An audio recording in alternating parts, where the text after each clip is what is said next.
भगवान के वनवास भइल बा। ऐने नदी पार करे के समय कीमत कहता कि हे प्रभु ई का करतनी, हमहू मलाह अरौरो मलाह, खेवाई कवन चीज के देतनी। कीमत कहलस कि हे प्रभु कि प्रभु राम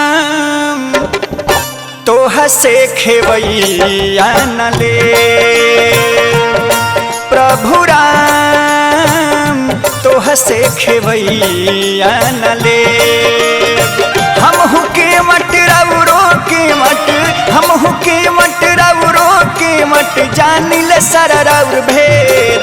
प्रभु राम तोह से खेवैया न ले,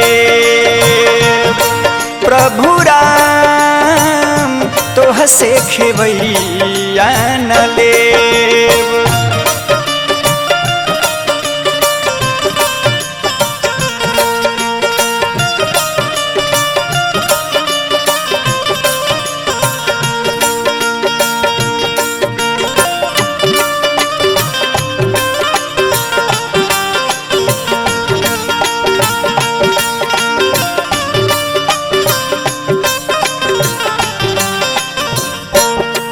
केमट कहलस कि हे प्रभु अतने ना, ऐसन परंपरा सदियों से चलल आ रहल बा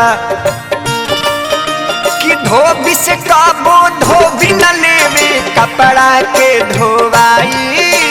नाई से कबो नाई न लेवे, केसवन के कटाई।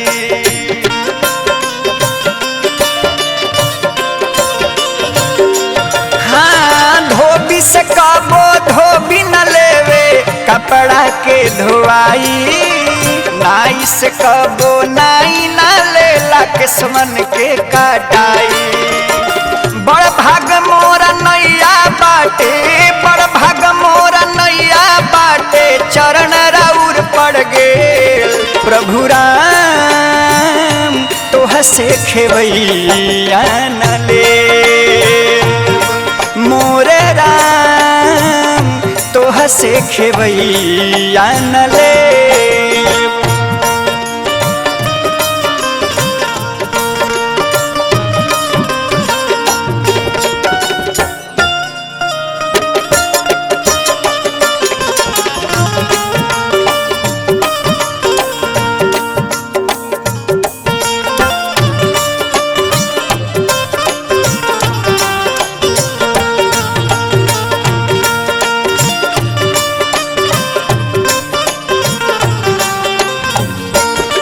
कहलस कि हे प्रभु हम ऐसन सुनले बनी कि रौरा चरण में एगो ऐसन जादू बा, जमुना के स्पर्श से पत्थर नारी बन गल रहे।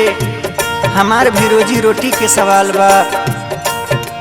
डर पाटे की रौरा चरण में जादू भरल बा भारी, रौरे चरण से बन गइल रहे पत्थर एगो नारी।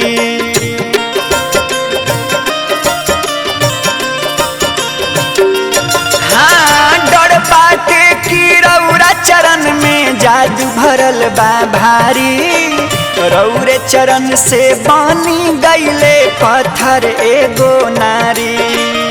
हमके आपन भक्ति दे दी, हमके आपन भक्ति दे दी, मांगिल इहे भेंट। प्रभु राम तोह से खेवैया न ले, प्रभु राम तोह से खेवैया न ले।